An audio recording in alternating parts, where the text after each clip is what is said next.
बिस्मिल्लाहिर्रहमानिर्रहीम। वेलकम है आप सभी का मेरे यूट्यूब कुकिंग चैनल घर का जायका बाय सादिया खान में। मैं हूँ कुकिंग एक्सपर्ट सादिया खान और हमेशा ही आपके लिए लेकर आती हूँ बहुत ही मज़ेदार और आसान सी रेसिपीज।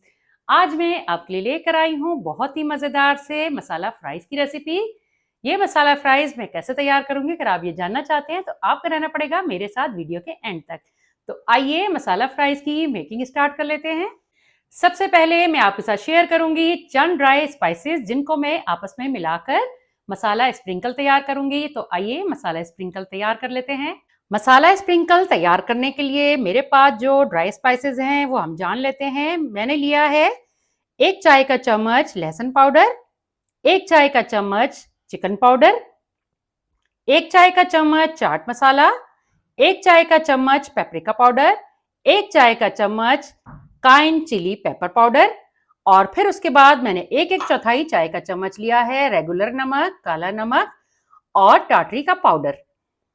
अब मैं इन तमाम मसालों को एक बॉल में डाल के आपस में अच्छी तरह से मिक्स कर लूंगी। बिस्मिल्लाहिर्रहमानिर्रहीम।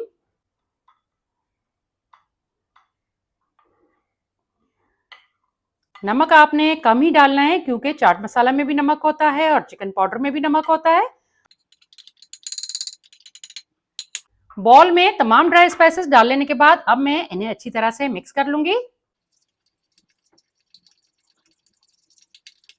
मसालों की आपस में अच्छी तरह से मिक्सिंग कर लेने के बाद मैं रख दूंगी एक साइड पर और कर लेंगे अपना अगला काम। और अब बात कर लेते हैं फ्राइज की, जिन्हें मैंने जिगजैग शेप में कट कर लिया है। और जिगजैग शेप में मैंने जिस कटर से इसे कट किया है मैं आपको दिखाती चलूं। ये आपको मार्केट से आसानी से मिल जाता है। ये आप कटलरी वाले सेक्शन से पता करेंगे तो ये आपको आसानी से मिल जाएगा। और एक मैं आपको आलू का स्लाइस इससे कट करके भी दिखाऊंगी कि आपने इसकी कटिंग करनी कैसे है। पहले एजेस को कट कर लेंगे। ये पीस तो बहुत छोटा है लेकिन कटिंग को समझने के लिए काफी है। अब आपने देखा कि चारों तरफ इसके जिगजैग बन गए हैं। तो अब मैं अपने हिसाब से या जैसे मुझे चाहिए मोटे या पतले वैसे मैं इसके स्लाइस कट कर लूंगी। पतले या मोटे जिस तरह के भी आपको स्लाइस चाहिए आप आसानी से इस कटर की मदद से कट कर सकते हैं।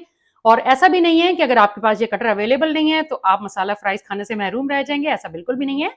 आप ये प्लेन छुरी से भी कट करके ये आप फ्राइज बना सकते हैं। सिर्फ असल जो मैजिक है वो इसके मसाले में है। अब मैं कट किए हुए तमाम फ्राइज को डाल दूंगी एक बॉल में।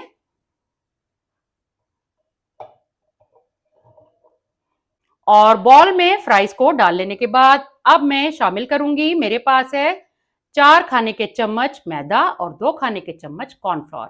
ये मैं इसलिए डालूंगी ताकि हमारे जो ये फ्राइज है वो बहुत ही क्रिस्पी बने।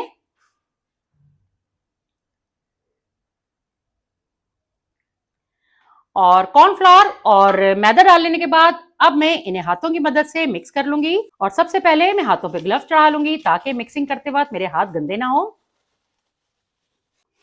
अब मिक्सिंग स्टार्ट कर लेते हैं और कोशिश करनी है कि कोटिंग तमाम फ्राइज पर इक्वली हो सके।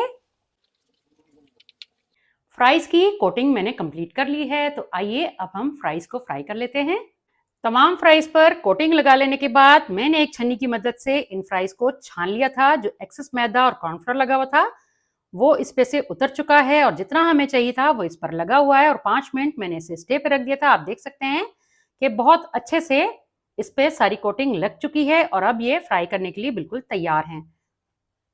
ऑयल को मैंने गर्म होने के लिए एक कढ़ाई में डाल दिया है और ऑयल गर्म हो चुका है। सबसे पहले चेक कर लेते हैं एक फ्राई डाल के।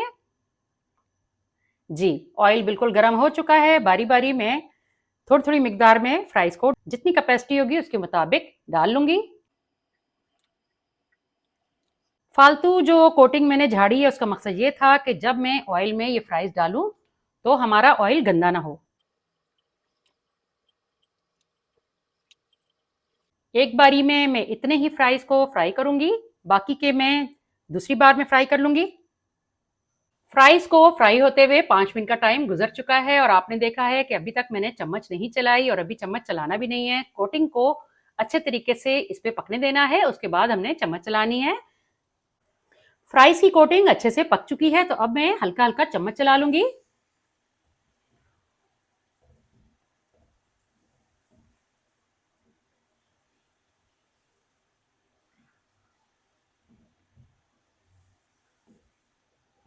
और अब मैं फ्राइज को मजीद क्रिस्पी होने तक अभी फ्राई करती रहूंगी।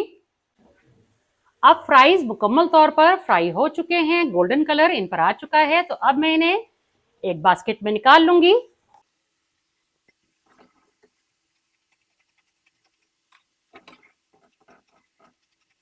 ऑयल हमेशा ठीक से निकाला करें, क्योंकि अगर ऑयल ज्यादा फ्राइज के साथ लगा रह गया तो इससे ये नरम भी पड़ जाते हैं।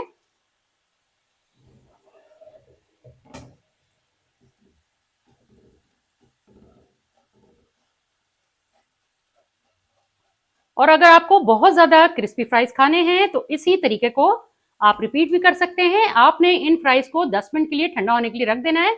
जब ये अच्छे से ठंडे हो जाएंगे तो आपने इसी तरह गर्म तेल में एक बार फिर इन्हें फ्राई करके निकाल लेना है। इन पे मजीद क्रिस्प आ जाएगा।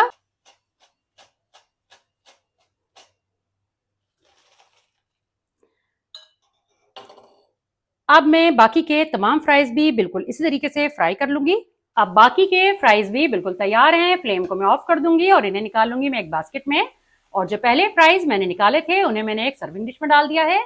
इन्हें भी मैं कुछ देर के बाद सर्विंग डिश में डाल दूंगी।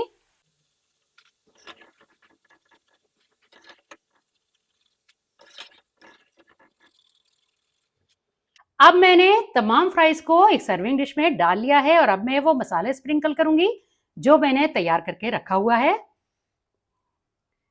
बिस्मिल्लाहिर्रहमानिर्रहीम।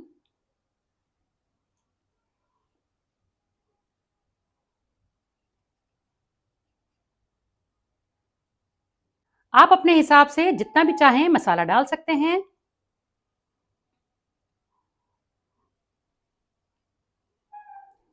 तो लीजिए, तैयार हैं गर्मा गर्म से मजेदार से मसाला फ्राइज। आप भी बनाएं और अपने कीमती फीडबैक से मुझे लाजमी आगाह करें। तो फिर कैसी लगी आपको मसाला फ्राइज की रेसिपी? अगर आपको आज की रेसिपी पसंद आई है तो थम्स अप दें। और अगर आपने अभी तक मेरा चैनल सब्सक्राइब नहीं किया तो लाजमी सब्सक्राइब कर लें। साथ ही लगे बेल आइकन को प्रेस कर लें ताकि मेरी आने वाली हर नई वीडियो का नोटिफिकेशन आपको बासानी मौसूल हो सके।